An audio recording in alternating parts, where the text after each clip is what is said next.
ប្រះគម្ពីរម៉ាថាយជំពូក8ពូកកុំថ្កោលទោសញាក់ដទៃ1កុំឲ្យថ្កោលទោសគេឡើយដើម្បីមិនឲ្យមានគេថ្កោលញាក់វិញ2ដបិតញាក់រាល់គ្នាថ្កោលទោសគេយ៉ាងណានោះគេនឹងថ្កោលញាក់វិញយ៉ាងនោះដែរហើយគេនឹងវាលឲ្យញាក់រាល់គ្នាតាមរង្វាលដែលញាក់វាលឲ្យគេផង3ហេតុអ្វីបានជាអ្នកមើលឃើញកំទេចដែលនៅក្នុងភ្នែករបស់បងប្អូនអ្នកតែមិនឃើញធ្នឹមដែលនៅក្នុងភ្នែករបស់ខ្លួនសោះដូច្នេះ4ឬធ្វើដូចម្ដេចឲ្យអ្នកនិយាយនឹងបងប្អូនថាជួយឲ្យអានយកកំទេចពីភ្នែកអានចិនតែមើលមៀងធ្នឹមនៅក្នុងភ្នែកខ្លួនអ្នកវិញ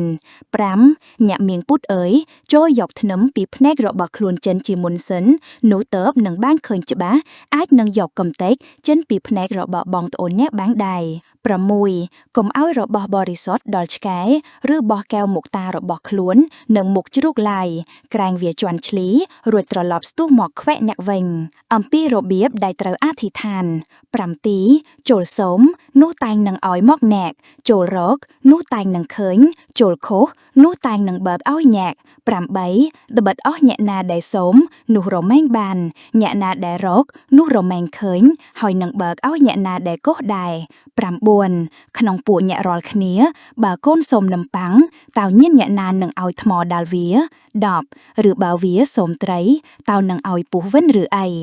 11ចុះបើអ្នករាល់គ្នាដែលអាក្រប់អ្នកចេះឲ្យរបស់ល្អដល់កូនខ្លួនដូច្នេះនោះចំណងបើព្រះវរបិតានៃអ្នកដែលទ្រង់គង់នៅស្ថានសួគ៌ទ្រង់នឹងប្រទានរបស់ល្អ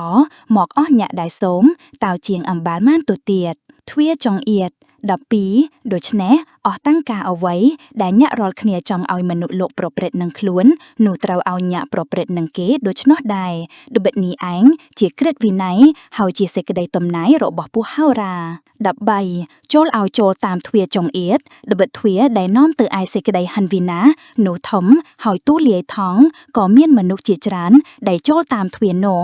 14តែឯទ្វាដែលនាំទៅឯជីវិតនោះតូកហើយចង្អៀតវិញក៏មានមនុស្សតិចណាស់ដែលរកផ្លូវនោះឃើញប្រស្នាអំពីដើមឈើល្អនិងដើមឈើអាក្រក់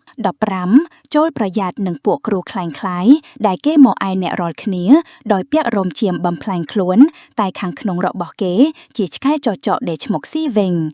16អ្នករាល់គ្នានឹងស្គាល់គេបានដោយសារផលគេបង្កើតតើដែលបេផ្លែទំពាំងបាយជូរពីគុំបាឡាឬផ្លែល្វាពីដំបងយកឬទេ15ទីដូច្នេះអស់តាំងដើមឈើល្អតែមានផ្លែល្អឯដើមឈើអាក្រក់ក៏តែងមានផ្លែអាក្រក់ដែរ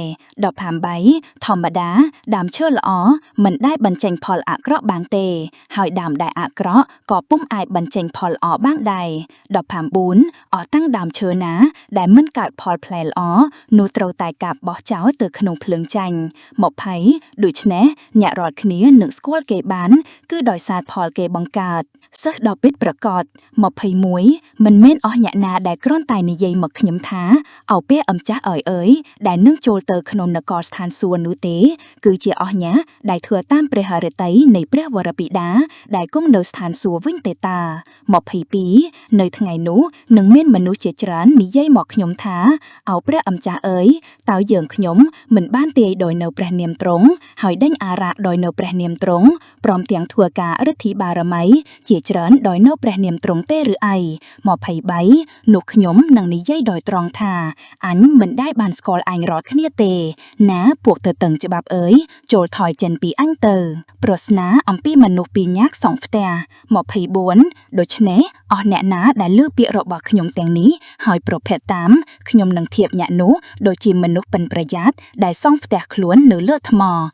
25រួចភ្លៀងធ្លាក់មកទឹកក៏ជន់ឡើងហើយខ្យល់បក់បាសនឹងផ្ទះនោះតែមិនបានរលំទេពីព្រោះបានសង់នៅលើថ្ម26ឯអស់អ្នកណាដែលលើពាក្យរបស់ខ្ញុំទាំងនេះតែមិនប្រព្រឹត្តតាមអ្នកនោះត្រូវធៀបដូចជាមនុស្សងងដែលសង់ផ្ទះខ្លួននៅលើខ្សាច់វិញ